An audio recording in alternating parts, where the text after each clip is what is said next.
السلام علیکم پیارے بچوں، کیسے ہیں آپ سب؟ امید کرتی ہوں کہ آپ سب بہت اچھے ہوں گے اور اچھے کام کر رہے ہوں گے۔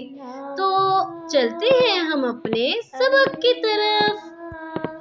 ہمارا آج کا سبق ہے حمزہ۔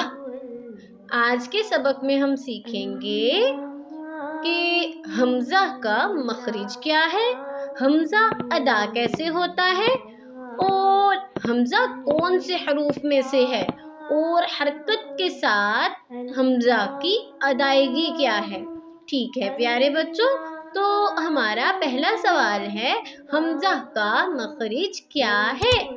حلق کے آخری حصے سے جو سینے کی جانب ہے وہاں سے ادا ہوتا ہے حمزہ۔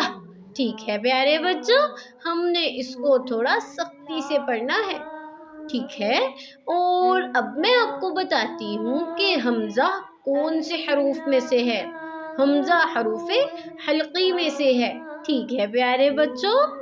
اب میں آپ کو بتاتی ہوں کہ حمزہ کے اوپر جب کوئی حرکت آ جائے تو ہم اس کو نہ ہی جھٹکا دے کر پڑھیں گے اور نہ ہی زیادہ کھینچ کر، ٹھیک ہے پیارے بچوں؟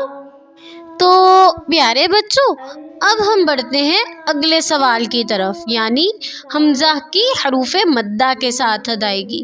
حمزہ تو خود حروف مدہ ہے، یعنی یہ جس حروف کے بعد آئے گا، جس حرف کے بعد آئے گا، وہ حرف ایک الف کے برابر لمبا ہو جائے گا، ٹھیک ہے پیارے بچوں؟